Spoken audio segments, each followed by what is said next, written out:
Hi, my name's Christine, and I have a large thyroid nodule and a small thyroid nodule right here on my thyroid. I don't know if you can see it. And I've had this for 5 years. I found out that it was supposed to be biopsied once every 6 to 12 months, and I had it biopsied about 3 years ago. The doctor at that time told me to check it every 2 years, and I actually had insurance at that time. Now I don't have any insurance, and it's been a nightmare trying to get past the point of getting a referral to get a biopsy. And so at this point, I've been trying to get this biopsied for close to 8 months. Pretty much has consumed so much time, like every single day, being on the phone, trying to fill out forms, trying to research options, and so far it's going nowhere. Anyway, I did my own research, and I thought, well, I'm going to have to do something about this to try and, stop the growth of it until I can get in. So I actually went to the website angiogenesis.com, and I learned about them from TED Talks. And so the breakfast I'm eating right now is supposed to help reduce the blood flow that's feeding my nodules or tumors, whatever you want to call them. And I'm just going to show you some of the foods that I'm having right now. It's actually berries, and I put some yogurt on there and some flaxseed that's been ground up, and I'm having some Earl Grey tea. So I actually have an appointment in a little while, so I'm going to come back to this movie later and talk to you some more about caring for a thyroid nodule and tell you about my experience so far. Hopefully I can help some people out with this situation by just sharing information with you. So I'm back, and really busy time of my life. I'm trying to pack and get ready to move, and in grad school right now, and my child just got out of her school for the summer, so it's been busy around here. I wanted to tell you about some of the foods that you can eat to help you either shrink your tumor or stop the growth, hopefully. And these foods actually help you stop the blood flow to the tumor, according to the Angiogenesis Association. So actually for lunch I had a big herb garden salad with walnuts and organic ranch dressing and organic croutons. I had a bowl of red grapes, and I had some chocolate for dessert, and right now I'm having a snack. And I just wanted to show you this this curry, and it's called turmeric. And if you take about between a teaspoon to a tablespoon a day, supposedly that with vitamin E is your best bet. And so I just usually sprinkle it on my toast. You can put it on cream cheese or whatever. Even though it's a curry, it has a mild taste. So anyway, it looks like this.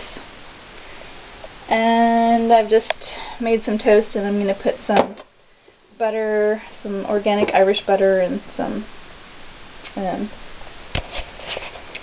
turmeric on my toast.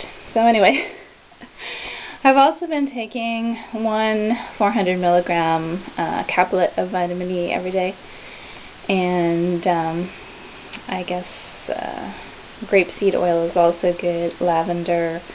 I know you can find recipes to cook with lavender, and just starting to get all into that process. And I have a grocery list that I now keep with me in my purse, and I'm trying to make sure that I get as many of those ingredients as I can and implement them into each meal. So hi, I'm back. This time I'm just resting in my bathrobe on my bed. It's been a long day. I wanted to start out by saying that thyroid tumors do not run in my family, and they are known to run in families. They're also known to develop on people that have had a lot of radiation from x-rays or whatever the case. And I just wanted to state that when I was younger, I used to use the tanning bed a lot. In fact, I kept a tan from about age,